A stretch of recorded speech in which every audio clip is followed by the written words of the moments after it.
ম্যাজিস্ট্রেটের অনুমতি নিয়ে তদন্ত করতে পারবে। তাহলে এই 155 এবং 156 দুটো ধারাতেই কিন্তু তদন্ত শুরু করার ক্ষমতা। 155 এবং 156-তে তদন্ত শুরু করার ক্ষমতা দেওয়া হয়েছে পুলিশকে। একটা ক্ষেত্রে ম্যাজিস্ট্রেটের অনুমতি লাগবে, আর একটা ক্ষেত্রে লাগবে না। 156 ধারার 2 উপধারায় বলেছে যে পুলিশের তদন্তর ক্ষমতার ব্যাপারে কোনো প্রশ্ন করা যাবে না। এই যে অসীম ক্ষমতা, দেখেন প্রশ্নটা কিন্তু অসীম ক্ষমতা। এই ক্ষমতা যদি আমরা অসীম ভাবে উল্লেখ না করি তাহলে তার অসীম উত্তর হবে না। এই কথার মাধ্যমে কিন্তু একটা অসীম ক্ষমতা পাওয়া গেল যে আমলযোগ্য অপরাধের ক্ষেত্রে পুলিশ যে তদন্ত করবে সেই বিষয়ে তাকে কোনো প্রশ্ন করা যাবে না।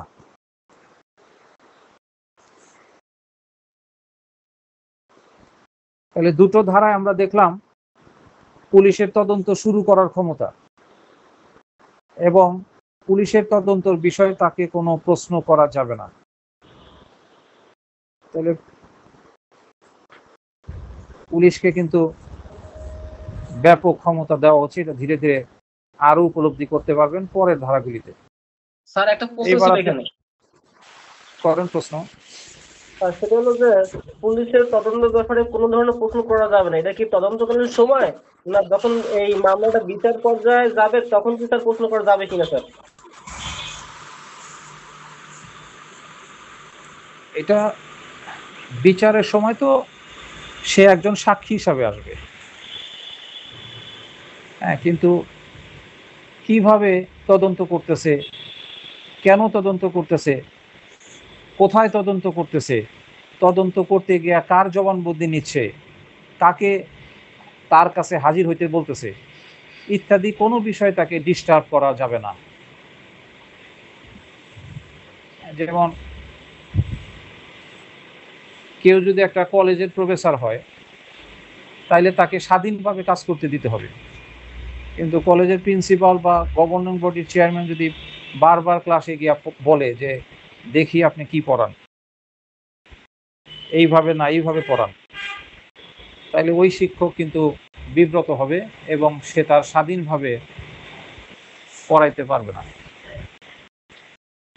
পুলিশকেও আসলে এই স্বাধীনতাটা দিয়ে দেওয়া হয়েছে 156(2) ধারায়, যে পুলিশ যে তদন্ত করবে সেই তদন্ত কার্যে তদন্ত কাজ তো হলো 154 থেকে 176 পর্যন্ত, বিশেষ করে 173-এ রিপোর্ট দেওয়া পর্যন্ত, এই পর্যন্ত আর কি। তুষার সাহেব যেটা জানতে চাইছেন সেটা হলো এই পর্যন্ত আর কি। এই তদন্ত চলাকালীন সময় তদন্তের কোনো বিষয়ে তাকে কোনো প্রশ্ন করা যাবে না, কিন্তু পুলিশ তো একজন সাক্ষী, আইও একজন সাক্ষী মামলার, কাজেই সে তো জবানবন্দি, জেরা এইগুলির সম্মুখীন হবেই। প্লাস আদালত তলব করলে তাকে সিডিটাও দেখাইতে হবে, কেস ডায়েরি, এইটা নিয়ে তাকে হাজির হইতে হবে এবং সিডি থেকেও তাকে জেরা করা যাইতে পারে। কিন্তু তাহলে এখন আমরা যে বিষয়টা দেখব সেটা হচ্ছে 160 ধারায় 160 ধারায় তদন্তকারী পুলিশ কর্মকর্তাকে কি ক্ষমতা দেওয়া হয়েছে। এইখানে বলতেছে 160 ধারায় 3 নম্বর পয়েন্ট দেখেন সবাই, তদন্ত চলাকালীন সময়ে, তুষার সাহেবের কিছুটা জবাব এখানে পেয়ে গিয়েছেন। তদন্ত চলাকালীন সময়ে তদন্তকারী পুলিশ কর্মকর্তাকে অপরাধের ঘটনার সাথে পরিচিত মানে অবগত যে কোনো ব্যক্তিকে সাক্ষী হিসাবে তলব করার ক্ষমতা প্রদান করা হয়েছে। তাইলে ম্যাজিস্ট্রেট যেমন ওয়ারেন্ট দিয়ে তার কাছে হাজির হইতে কাউকে বাধ্য করতে পারে, এই ম্যাজিস্ট্রেটের যেমন ক্ষমতা আছে, পুলিশের হয়তো ওয়ারেন্ট দেওয়ার ক্ষমতা নাই, কিন্তু পুলিশ যদি লিখিতভাবে বা মৌখিকভাবে বা মোবাইল করে যদি কোনো ব্যক্তিকে বলে যে এই মামলায় আপনাকে সাক্ষী দিতে হবে, আপনি আসেন, তাইলে এই তলব করার ক্ষমতা কিন্তু আছে। কেউ যদি বলে যে আপনার এই ক্ষমতা নাই, আমি যাব না, আসবো না, তখন কিন্তু পুলিশ বলবে আমার ক্ষমতা নাই আপনাকে তলব করার। এটা কে বলছে? 60 ধারায় আমাকে এই ক্ষমতাটা আইন বা সরকার দিয়েছে। আপনারাও একমত হইলেন আজকে যে সাক্ষীকে তলব করার যে ক্ষমতা, এইটা কিন্তু আইও বা তদন্তকারী পুলিশ কর্মকর্তা, আইও ইনভেস্টিগেশন অফিসার, তাকে কিন্তু দেওয়া হয়েছে। তাহলে সাক্ষীকে তলব করার ক্ষমতা যদি সংক্ষেপে আমরা মনে রাখতে চাই, তাহলে সাক্ষীকে তলব করার ক্ষমতা। আগের দুটো ধারাতে ছিল তদন্ত শুরু করার ক্ষমতা, তদন্ত শুরু করার ক্ষমতা। একটা মার্কার পেন কিন্তু কিনতে বলেছি। এই মার্কার পেন দিয়ে যখন এই নোটটা আপনি লিখবেন অথবা কপি বের করবেন প্রিন্ট করে, তখন তদন্ত শুরু করার ক্ষমতা 156 আর 155 দুইটাতে, এই দুইটা জায়গায় মার্ক করবেন। এই দুইটা ধারার 155-56 মূল কথা কিন্তু তদন্ত শুরু করার ক্ষমতা। পার্থক্য হচ্ছে একটার ক্ষেত্রে ম্যাজিস্ট্রেটের অনুমতি লাগবে আর একটা লাগবে না। লাগুক বা না লাগুক, তদন্ত শুরু করার ক্ষমতা তো ওনার আছে। এখানে তদন্ত শুরু করার ক্ষমতা হচ্ছে একজন তদন্তকারী পুলিশ কর্মকর্তার প্রথম ক্ষমতা। দ্বিতীয় ক্ষমতা হচ্ছে সাক্ষীকে তলব করার ক্ষমতা। এই সাক্ষীকে তলব করার ক্ষমতা এইখানে মার্ক করে রাখবেন।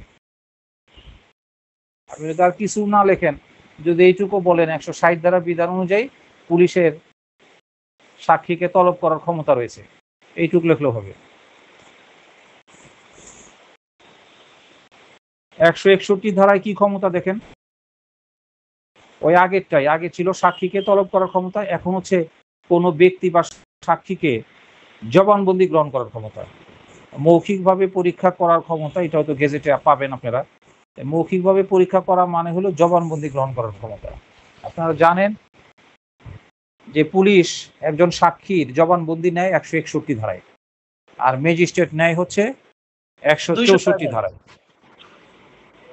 164 ধারায়। 200 ধারায় হলো নালিশি মামলার ফরিয়াদির জবানবন্দি নেওয়া, এটা হলো ম্যাজিস্ট্রেট নেয়।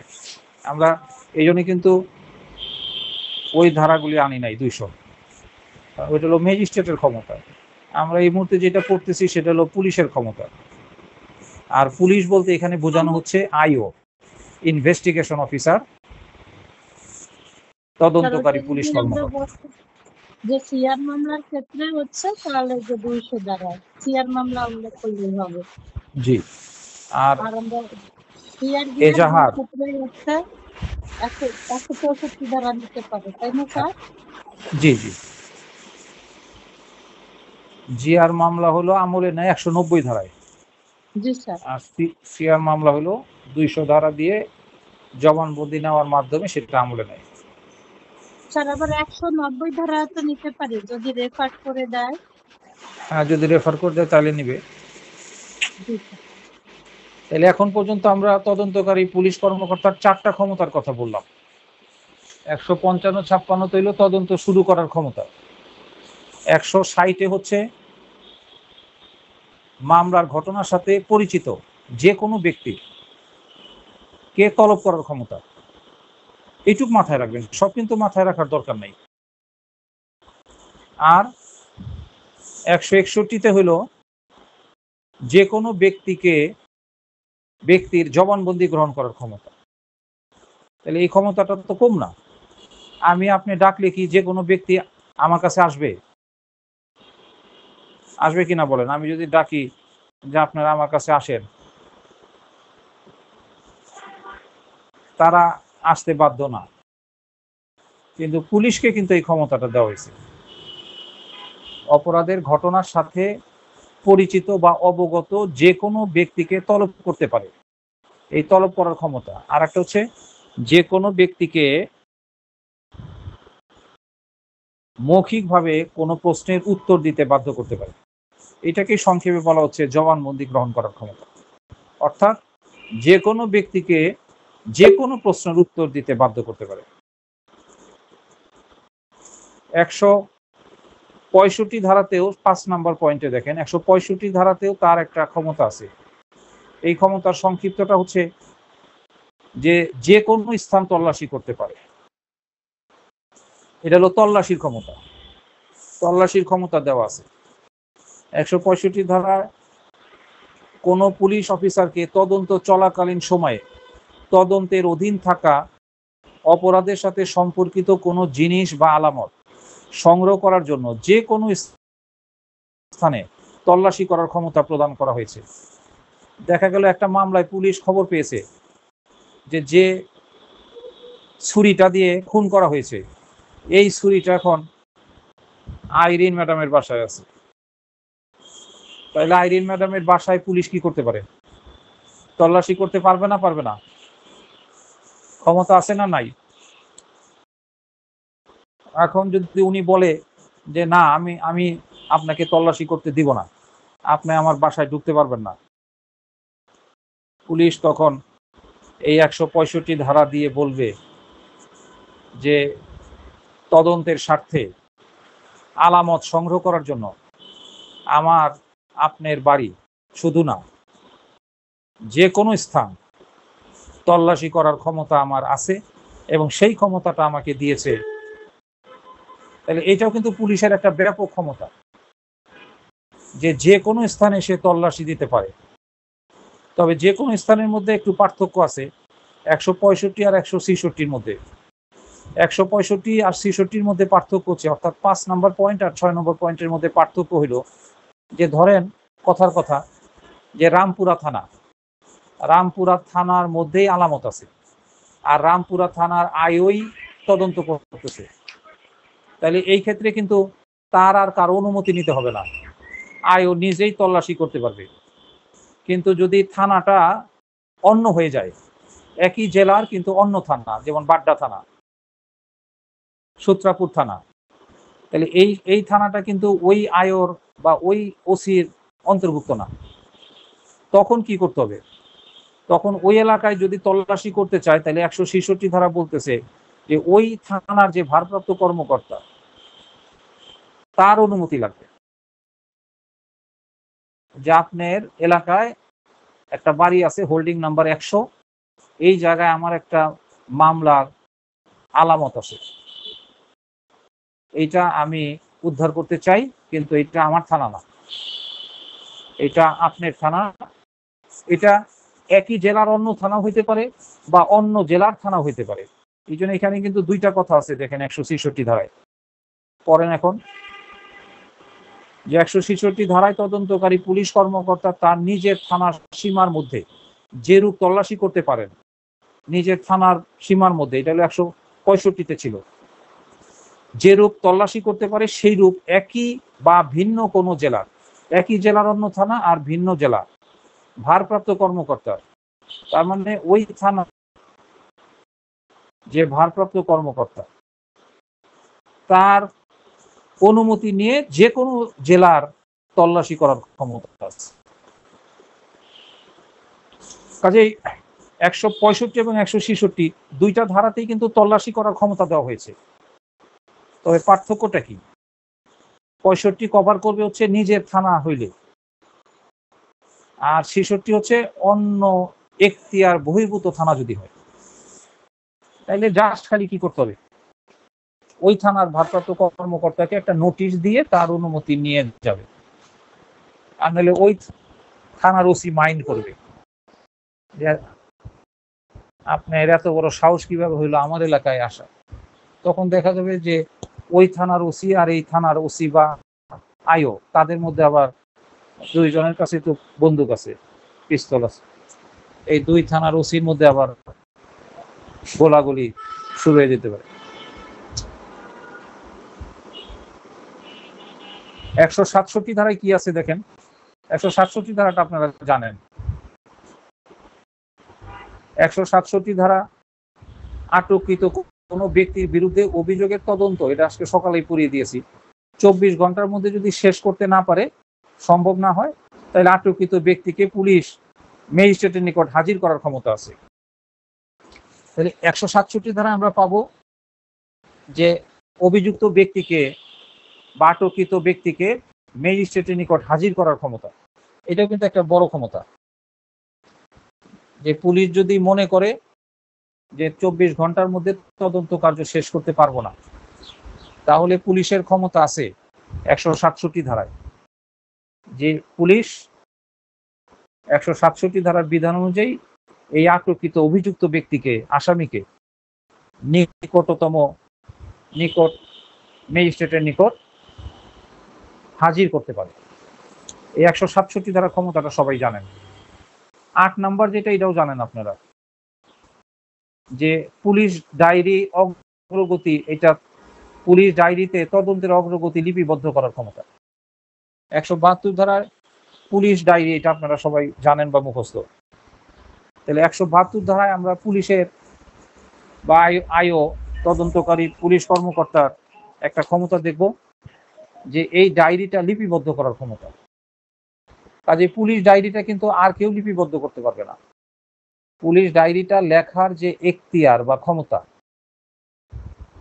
পুলিশ ডায়েরি লেখার লিপিবদ্ধ করার ক্ষমতা একমাত্র পুলিশের। এই কথাটা এখানে বলা হয়েছে, যে তদন্তের অগ্রগতি পুলিশ ডায়েরি বা কেস ডায়েরিতে, পুলিশ ডায়েরির আর একটা নাম হলো কেস ডায়েরি, একই কথা। 173 ধারার যে ক্ষমতা, এটাও আপনারা জানেন। 173 ধারার ক্ষমতাটা কি? যে 173 ধারায় পুলিশকে তদন্ত শেষে ম্যাজিস্ট্রেটের নিকট তদন্তের প্রতিবেদন দাখিল করার ক্ষমতা প্রদান করা হয়েছে। বেশি কথা লেখার কিন্তু সুযোগ নেই, ধারাগুলাকে মেনশন করে আপনাকে বলতে হবে যে তার কি কি ক্ষমতা। কাজে এতক্ষণ আলোচনা থেকে কিন্তু আমরা দেখলাম পুলিশের আসলে কি ক্ষমতা আছে। এক হচ্ছে তদন্ত শুরু করার ক্ষমতা, যেটা 155 এবং 156 ধারা কভার করবে। 2 নম্বর হচ্ছে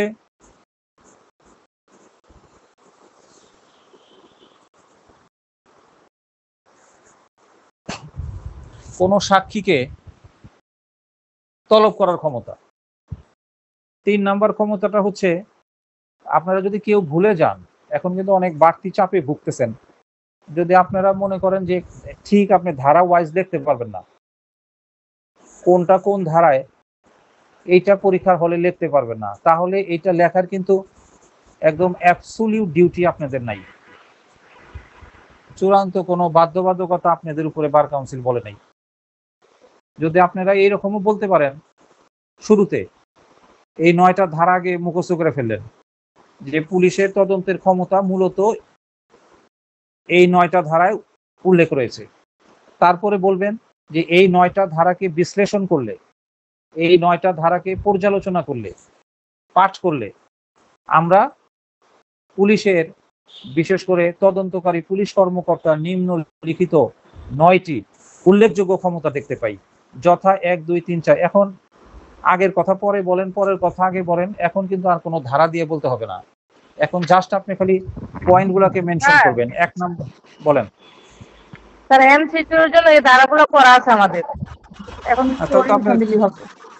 তাহলে তো আপনাদের জন্য সুবিধা। জি স্যার। এই 9টা লেখার পরে আপনি শেষে একটা অতএব লিখতে হবে। অতএব প্রত্যেকটা প্রশ্নের কিন্তু একটা ফিনিশিং, ইতি টানতে হবে আর কি। শুরু এবং ইতি, এই দুইটা যদি না টানেন তাহলে কিন্তু প্রশ্নটা কমপ্লিট হয় না।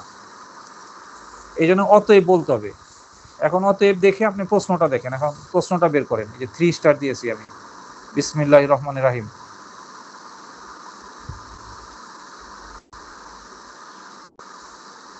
এইখানে দেখেন প্রশ্নটা কি ছিল, প্রশ্নটা বের করেন।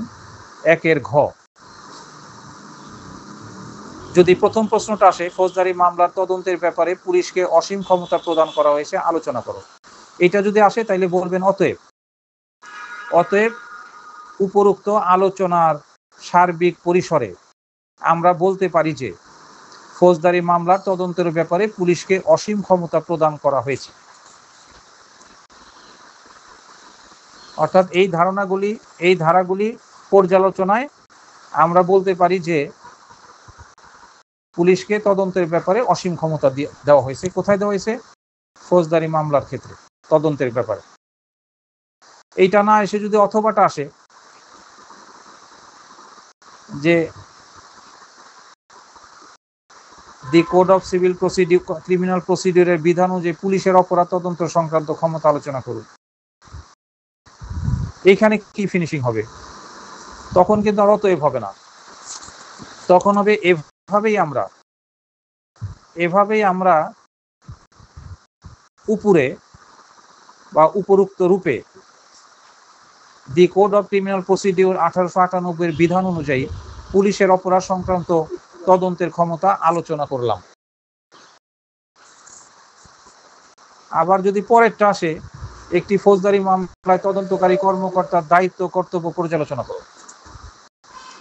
এই তিনটা অথবা যে কোনো একটা আসার সম্ভাবনা থাকে। তাহলে একটি ফৌজদারি মামলার তদন্তকারী কর্মকর্তার দায়িত্ব কর্তব্য আলোচনা করো, এটা যদি আসে তখন কি করবেন?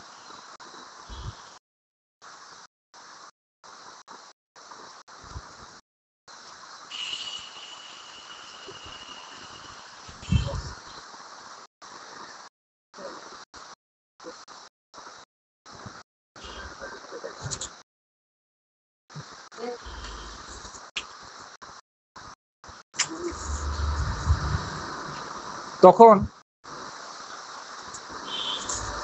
তদন্তকারী পুলিশ কর্মকর্তার কর্তব্য দায়িত্ব যদি আসে তখন কি করবেন? শুধু একটা বুঝিয়ে দেই, তাহলে বাকিটা আপনারা নিজেরা লিখতে পারবেন। 1 নম্বর পয়েন্টটা দেখেন, 155 ধারা। যে জায়গায় শুধু ক্ষমতা প্রদান করা হয়েছে লেখা আছে, এই জায়গায় ক্ষমতা কথাটা উঠাই দিতে হবে।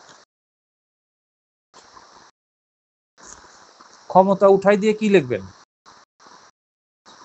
যে ফৌজদারি কার্যবিধি 1898 155 ধারায় পুলিশকে ম্যাজিস্ট্রেটের অনুমতি নিয়ে আমলযোগ্য অপরাধের তদন্ত শুরু করার কর্তব্য ও দায়িত্ব প্রদান করা হয়েছে। পারবেন কিনা? ক্ষমতা প্রদান করা হয়েছে, এই জায়গাটা উঠে যাবে, উঠে গিয়ে লিখতে হবে তদন্ত শুরু করার দায়িত্ব কর্তব্য প্রদান করা হয়েছে। এইভাবে প্রত্যেকটার মধ্যে ক্ষমতা প্রয়োগ করতে পারেন, এই কথাটা উঠে যাবে। ক্ষমতার জায়গায় বসে যাবে কি? এই 9টা পয়েন্টেই ক্ষমতাটাকে ডিলিট করে সেই জায়গায় পেস্ট করতে হবে দায়িত্ব এবং কর্তব্য। যদি কার্যাবলী আসে, যে তদন্তকারী পুলিশ কর্মকর্তার কার্যাবলী কি, তখনও আপনার ক্ষমতা কথাটা উঠিয়ে দিয়ে সেইখানে শুধু কার্যাবলী কথাটা আনবেন।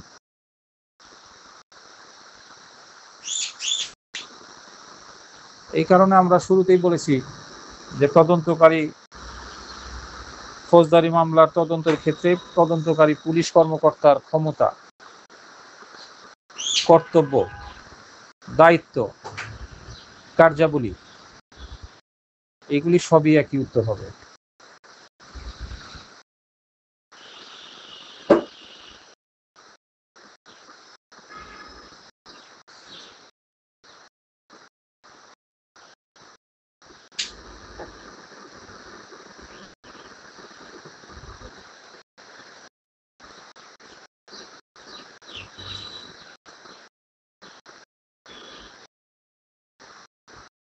পরীক্ষা কে কে দেন না একটু সরল বিশ্বাসে স্বীকার করেন। স্যার আমি দেই নাই, কারণ আমি 11টার মধ্যে ঘুমাই যাই তো স্যার, আবার সকালে উঠে এই জন্য আমি দেই নাই।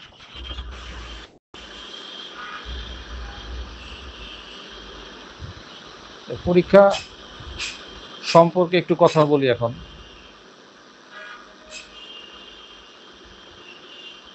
পরীক্ষা দিতে হবে। আমি আপনাদের শিক্ষক, হয়তো আমি বেশি কিছু জানি না, জ্ঞানের সীমাবদ্ধতা আছে, কিন্তু তারপরও আপনাদের চেয়ে তো একটু বেশি জানি। এখন পরীক্ষাটা দিলে কি হবে আর না দিলে কি হবে? পরীক্ষাটা মানেই হলো যাচাই করা। পরীক্ষা মানে যাচাই করা, মূল্যায়ন করা। এখন মূল্যায়ন এটা নিজেও করা যায়, যেমন নিজের খাতাটা নিজে দেখতে পারেন, কারণ 18টা সংজ্ঞা তো প্রত্যেকের কাছেই আছে। 18টা সংজ্ঞার সাথে মিলাইলেই আপনি সংজ্ঞাটা সঠিক আছে না ভুল করেছেন সেটা লিখতে পারেন। এটা হলো আপনার মূল্যায়ন। কিন্তু আপনার সে যে অভিজ্ঞ শিক্ষক, তার দৃষ্টিতে মূল্যায়ন করে যদি নিতে না পারেন, তাহলে এই ভুল ত্রুটিগুলি কিন্তু পরীক্ষার হলে থেকে যাবে। প্রত্যেকের খাতার আগে কমন ভুল বলি,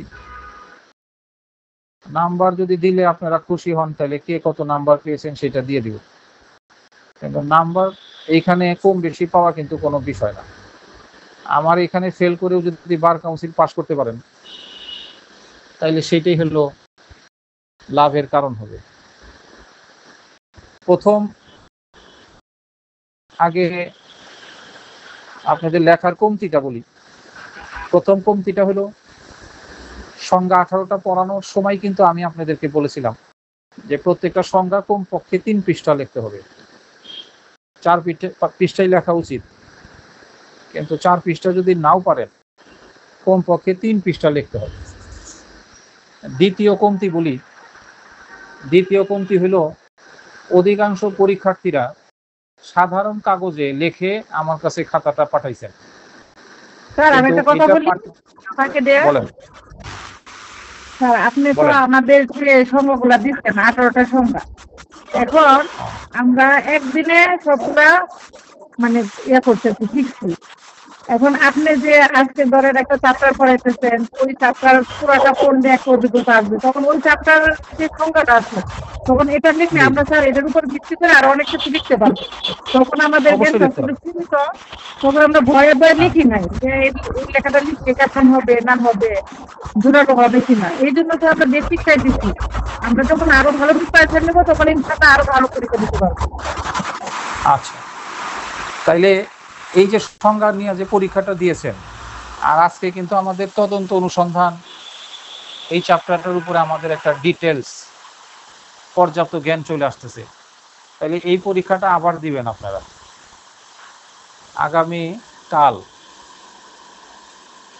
আগামীকাল না, আমরা কিন্তু বলছি প্রত্যেকটা ক্লাসেই পরীক্ষা। আজকে রাতেই আমরা তদন্ত আর অনুসন্ধান এই 2টা সংজ্ঞা আপনাদের লিখতে দিব।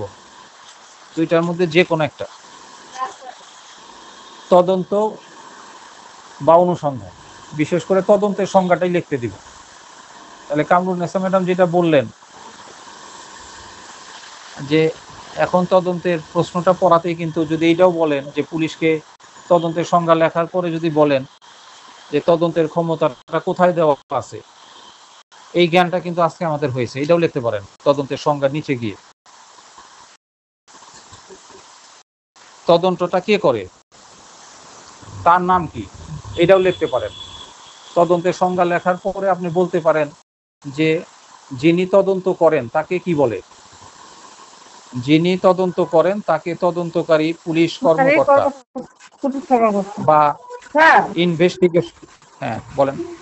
আমরা স্যার একটা অধ্যায় শেষ করে অধ্যায়ের উপর করলে ভালো হয় না, শুধু সংজ্ঞা বাদ দিয়ে, সংজ্ঞা তো দিলাম মোটামুটি, এখন সংজ্ঞার সাথে সাথে একটা অধ্যায় ধরেন আপনি একটা অধ্যায় শেষ করলেন, ওরকম না সংজ্ঞা তো আমরা বাদই দিয়ে দিছি, সংজ্ঞা তো আর পড়তেও বলতেছি না, আর আমি পড়াচ্ছিও না। 18টা সংজ্ঞা তো আর পড়াবো না পরীক্ষা আগ পর্যন্ত আর কি। কিন্তু আমি যেটা বলতেছি যে একটা সংজ্ঞা যদি আপনি লিখে আমাকে দিয়ে মূল্যায়ন না করে যান, এখন তদন্তের সংজ্ঞাটা আপনারা শিখেছেন, কালকে সারাদিন এটা বলছেন, আর আজকে তদন্তের উপরে কিছু জ্ঞান পাইলেন, এই জ্ঞানটাকে নিয়ে কিভাবে লিখতে পারেন, আপনারা কতটুকু লিখতে পারেন, এটা জাস্ট আমি এটা পরীক্ষার মতো ধরে নেবেন না, এটা জাস্ট মূল্যায়ন করার জন্য আর কি। তাইলে আপনাদের ভাষা জ্ঞান এবং এই জ্ঞান থেকে কিভাবে লিখতেছেন, লেখাটা কি সঠিক দিকে যাচ্ছে না ভুলের দিকে যাচ্ছে, এইটা একটু মূল্যায়ন করে 2-1টা কথাবার্তা বলে দিলে আপনারা আপনাদের জন্য সুবিধা হবে বা আরো কিছু দিক নির্দেশনা পেয়ে যাবেন আর। কারণ আপনারা কিন্তু এমসিকিউ পরীক্ষা দেওয়ার ফলে আর আগে ভালোভাবে না পড়লেও পরীক্ষার নোটিশ পাওয়ার পর থেকে লিখিত পরীক্ষাতেও কিন্তু যার কাছে যা কিছু আছে তাই নিয়ে কিন্তু পড়াশোনা শুরু করছেন। কাজে এমসিকিউ এর পর্যাপ্ত জ্ঞান আর লিখিত এই পর্যন্ত যা পড়েছেন জ্ঞান কিন্তু কম নাই আপনাদের। এই জ্ঞানটা কিভাবে উপস্থাপন করেন পরীক্ষার খাতায়, এইটা দুই একটা পরীক্ষার মাধ্যমে আমাকে বোঝার সুযোগ দিতে হবে। কারণ একটা লেখা অনেকভাবেই লেখা যায়, একটা লেখা একটা নোট অনেকভাবেই করা যায়, কিন্তু কিভাবে করলে সেটা আইনগত হবে, পারফেক্ট হবে, নাম্বার বেশি আসবে, এই বিষয়গুলো কিন্তু, যেহেতু এখনো সময় আছে, আজকে কেবল 30 তারিখ, 28 তারিখ পরীক্ষা, পুরো এখনো 1 মাস সময় আছে। 1 মাসের মধ্যে অনেক কিছু করে ফেলছেন, হয়তো অনেক কিছু বাদও আছে, কিন্তু তারপরও যেভাবে পড়া অগ্রসর হচ্ছেন, এতে কিন্তু আমার ধারণা 20 তারিখের মধ্যেই আপনাদের সকল পড়া শেষ হয়ে যাবে।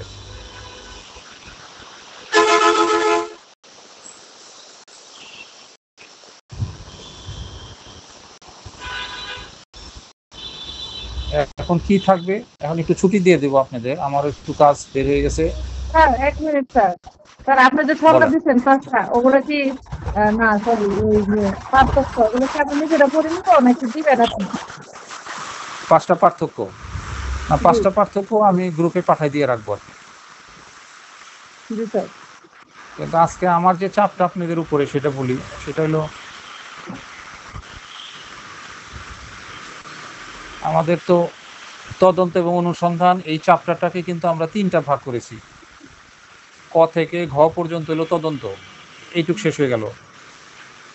উম থেকে ঝর্ণার ঝ পর্যন্ত আমরা দেখতেছি, এই পর্যন্ত হলো আমাদের পুলিশ ডায়েরি। পুলিশ ডায়েরি থেকে 1, 2 উম চ ছ বর্গীয় জ ঝ 5টা প্রশ্ন আছে। 5টার মধ্যে আমরা 2টোর উত্তর এখন পর্যন্ত সহজ এবং সঠিকভাবে লিখে দিয়েছি, উম আর চ। ছ জ ঝ এই 3টার উত্তর পাঠাইতে হবে আপনাদের। তাহলে আমাদের পরবর্তী ক্লাস শুরু হবে রাত 9টায়। 9টার আগে আমার এখন এই মুহূর্তে 1 ঘন্টার কাজ আছে জরুরি। এই কাজটা শেষ করে মাগরিবের নামাজ পড়ে এই পুলিশ ডায়েরির থেকে ছ জ আর ঝ এই 3টার উত্তর 9টার আগে আপনাদের এই গ্রুপে পাঠিয়ে দিব। আপনারা দয়া করে একটু পড়ে রাখবেন, দেখে রাখবেন, তাইলে আমার 5-10 মিনিটের মধ্যে বুঝাইতে সক্ষম হব এই 3টা। এরপরে হলো পুলিশ রিপোর্ট। পুলিশ রিপোর্ট থেকে সংজ্ঞাগুলি পড়া আছে, নিয় ট ঠ এই পর্যন্ত পড়া আছে। ডাবের ড এই সম্পর্কে অনেকের ধারণা আছে। পুলিশ রিপোর্ট 5 প্রকার, চূড়ান্ত প্রতিবেদন। আর 5টা পার্থক্যের মধ্যে একটা পার্থক্য চার্জশিট ফাইনাল রিপোর্টের পার্থক্য, এইটা। নারাজি দরখাস্ত অগ্রাহ্য হলে প্রতিকার কি, এটা একটা ছোট প্রশ্ন, এটা 1 মিনিটে বুঝাই দেওয়া যাবে, একটা রিভিশন করবেন বা এই জাতীয় কিছু। ট এর উত্তর আপনাদের আছে, নারাজি দরখাস্ত। ঠটা থাকলেও এটাকে সঠিক এবং সহজ করতে হবে।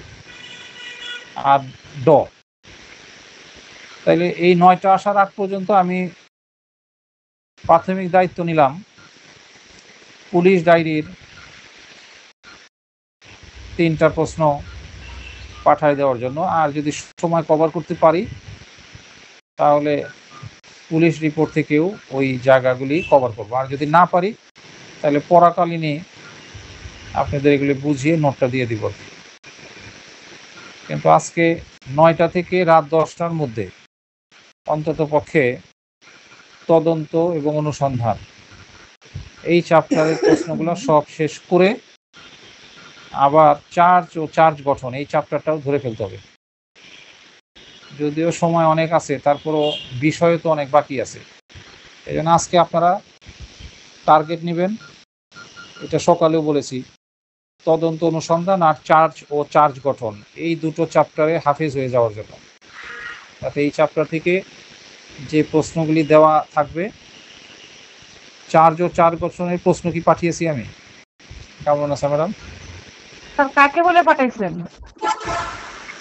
না, এই আপনার যে তদন্ত অনুসন্ধানের যে একটা প্রশ্ন ব্যাংক পাঠাইছি এই ক খ গ ঘ দিয়ে, এরকম তদন্ত অনুসন্ধানের মতন চার্জ ও চার্জ গঠনের এরকম প্রশ্ন ব্যাংক পাঠাইছি কিনা। যদি না পাঠিয়ে থাকি তাহলে পড়ানোর আগে এটাও আমার একটা দায়িত্বের মধ্যে আসবে যে চার্জ ও চার্জ গঠন থেকে টোটাল প্রশ্নের একটা তালিকা ক খ গ ঘ আকারে না এটা স্যার, দিয়ে দেওয়া। তদন্ত তো দেনই নেই। কারণ প্রশ্ন ব্যাংকটা যদি না থাকে, কি প্রশ্ন করবেন এই তালিকাটা যদি না থাকে, তাইলে তো দুই একটা প্রশ্ন আপনি বাদ দিয়ে হলে চলে যাবেন, আর ভাগ্য যদি দুর্ভাগ্যে পরিণত হয় তাহলে ওই প্রশ্নটাই আসবে।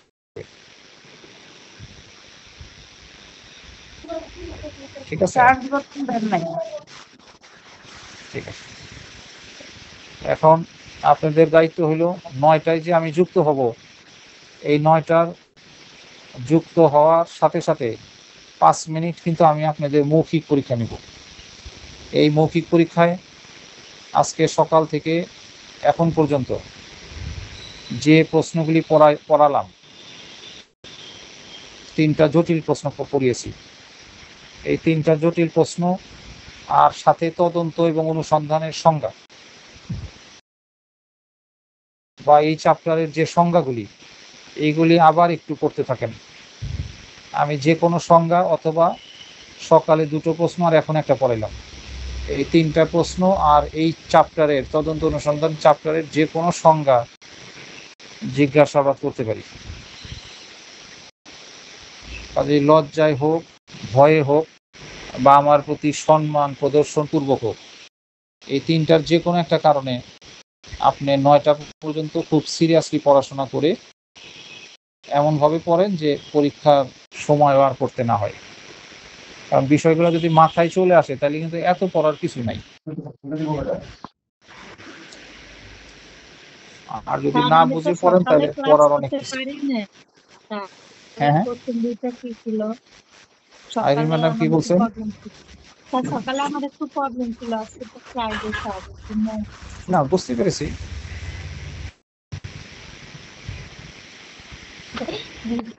অজুহাত এগুলা আপনাদেরই বিরুদ্ধে যাবে। স্যার, যারা সকালে উপস্থিত ছিলেন তাদের কিন্তু তারা উপকারের ফলাফলটা বলতে পারবে আর কি। যারা ছিলেন না তারা কতটুকু ক্ষতিগ্রস্ত হয়েছেন এটা কিন্তু তারা বুঝতে পারবে না। কিন্তু যারা সকালের ক্লাসে উপস্থিত ছিল তারা কিন্তু তাদের উপকারের ফলাফলটা বুঝতে পারবে যে এই প্রশ্নগুলি এখন তাদের পুরো মাথায় সেট আপ হয়ে গিয়েছে, এবং মোটামুটিভাবে 2-1বার একটু দেখলে পরীক্ষার হলে যদি ভুলেও যায় মুখস্থটা, তাও সকালের 2টা প্রশ্ন আর এখনকার প্রশ্নটা ধারা যদি ভুলেও যান, ধারা ভুলে গেলে কি হলো, কোনো সমস্যা তো নাই, ধারা ছাড়াও পাশ করা যাবে।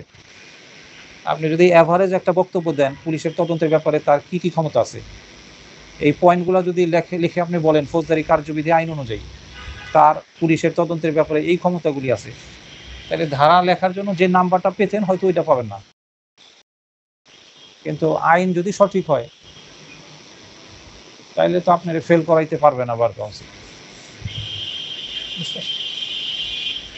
হ্যাঁ বলেন, কে যেন একটা স্যার বলে ডাক দিয়েছেন।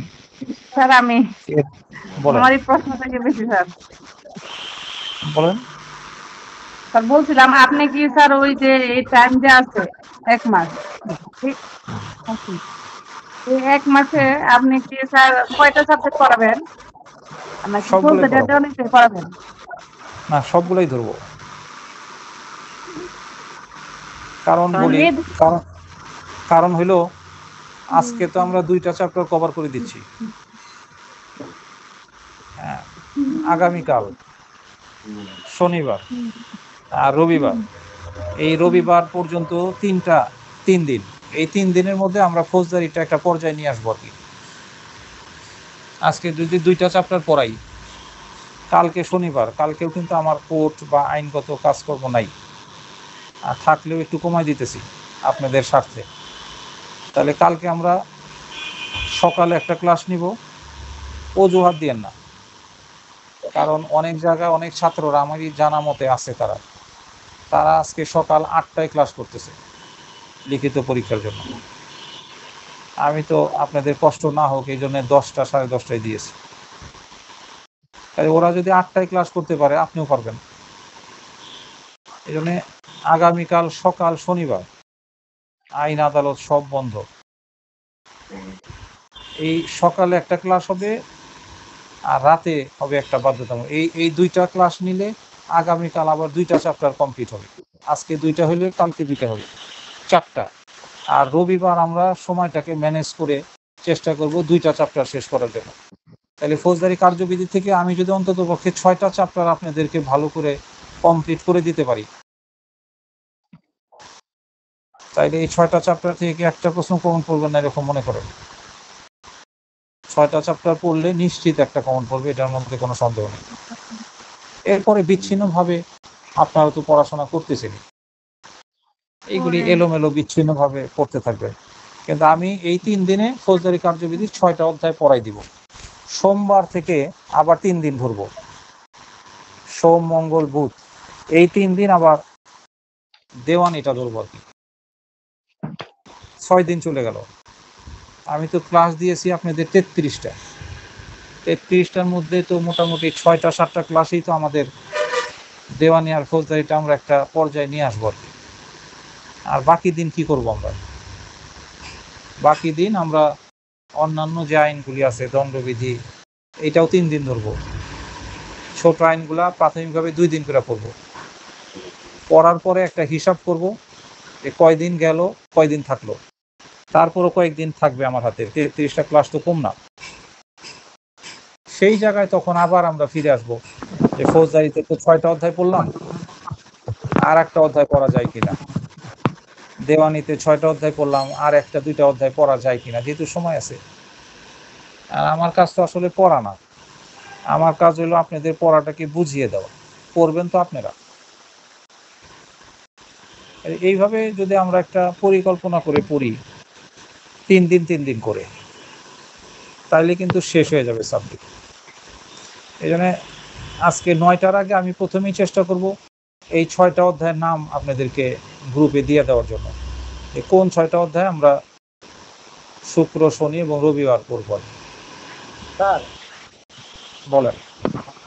স্যার তাদের ড্রাফটিং আর প্রবলেমেটিকের প্রশ্ন কি হবে স্যার? ওই 6টার মধ্যেই থাকবে। এই যে 6টা অধ্যায়, 6টা অধ্যায়ের মধ্যে ওইগুলো অন্তর্ভুক্ত থাকবে আর কি। ঠিক আছে স্যার আপনি চাইলে স্যার ফৌজদারি দেওয়ানি আর 2টা ক্লাস বাড়ায় নিতে পারেন, কারণ এই 2টাই স্যার আমরা কম করছি আর এগুলো মোটামুটি করছি। আচ্ছা, তাহলে 4 দিন দেন। এগুলো একদম নতুন। তাহলে আপনি সোমবার পর্যন্ত ফৌজদারি নিয়ে যান। আর একটা বিষয় হলো যে সমস্যা সমাধান, এটা তো আর আমরা আলাদা পড়বো না আর কি। সমস্যা সমাধান এটা তো কোনো চ্যাপ্টার না। কাজে এইগুলি আমাদের এই যে 3 দিন ক্লাস নিব এর মাঝখানে পড়া নিব। এর মধ্যে স্যার আমরা 2টা সমস্যা, ভয়টাই নিয়ে চলে স্যার, সমস্যাগুলা আর মুসাবিদা এগুলোই স্যার, আর প্রশ্ন তো স্যার। তাইলে একটা কাজ করা যাবে, সেটা হলো আগামীকাল শনিবার আমরা মুসাবিদা আর সমস্যা এই 2টা বিষয় পড়ব। আপনারা যেই জায়গায় সমস্যা মনে করতেছেন ওই জায়গাটা আমার কাছে প্রস্তাব করবেন যে আমাদের মুসাবিদাগুলি বেশি জরুরি, তাইলে মুস্তাবিদা করব। আরও যদি জরুরি মনে করেন তাহলে আজকে রাতেই আমরা মুসাবিদা করব। স্যার আপনি যে গ্রুপে প্রশ্নগুলো দিচ্ছেন এগুলা ক্লিয়ার করেই মুসাবিদ করলে ভালো হয়। ঠিক আছে, তারপর আবার নতুন করে প্রশ্ন দিবেন, আবার নতুন করে। ঠিক আছে। তাইলে এটাও হইতে পারে যে কালকে সকাল আইরিন ম্যাডাম আছেন নাকি লাইনে? এখন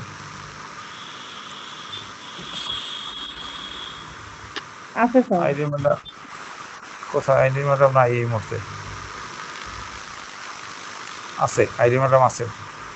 সকাল কয়টায় আপনাকে কাজে যেতে হয় আইরিন ম্যাডাম বলেন?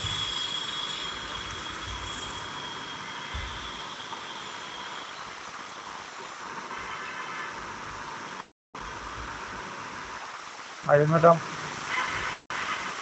গ্রুপে দেখা যাচ্ছে, কিন্তু হয়তো মোবাইলটা 10টা একটা পজিটিভ টাইম হয় নাকি?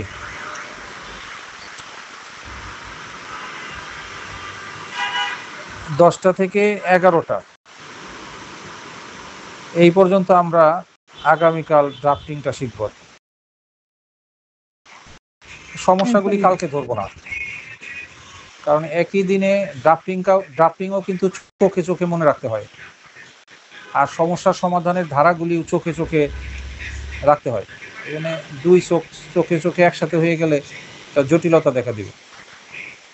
এই জন্যে শনিবার আমরা ড্রাফটিং শিখব, আর রবিবার হচ্ছে সমস্যার সমাধান শিখব। আর মাঝখান দিয়ে প্রশ্নের উত্তরগুলি আপনারা পড়তে থাকবেন, আমিও যতটুকু পারি গ্রুপে পাঠাইতে থাকবো। যা পড়তেছেন সবই চেঞ্জ করবেন না, কারণ একটা প্রশ্ন পড়ার সময় তো আপনারা যে বই পড়েন না কেন, ওই বইয়ে কিছু ধারা, কিছু বিধান ইতিপূর্বে মুখস্থ করছেন বা করবেন, এটা ওইভাবেই করতে থাকেন। আমারটাকে শুধু ফলো করবেন, উত্তরের শুরু আর শেষটা। কারণ ছোটবেলা থেকে শুনে আসছেন শেষ ভালো যার সব ভালো তার, কিন্তু আইন পরীক্ষার খাতার মূল্যায়নের ক্ষেত্রে সবসময় মাথায় রাখবেন শুরু ভালো যার সব ভালো তার, কারণ পরীক্ষকরা শুরুটাই দেখবে যে কোন স্টাইলে আপনি লেখার চেষ্টা করেছেন, শুরুটা দিয়েই তো আপনি শেষ পর্যন্ত লিখবেন। আইনের পরীক্ষার খাতা মূল্যায়নের ক্ষেত্রে আপনি নীতিটা হবে শুরু ভালো যার সব ভালো তার। এই জন্য শুরুটা একদম আইনগতভাবে লিখতে হবে, এই জায়গাটাই কিন্তু আমরা গুরুত্ব দিচ্ছি। দেখেন,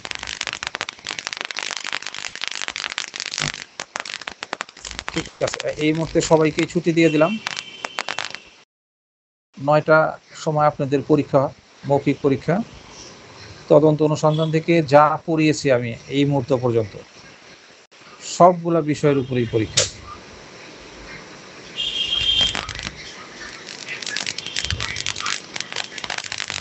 আসসালামু আলাইকুম। আসসালামু আলাইকুম।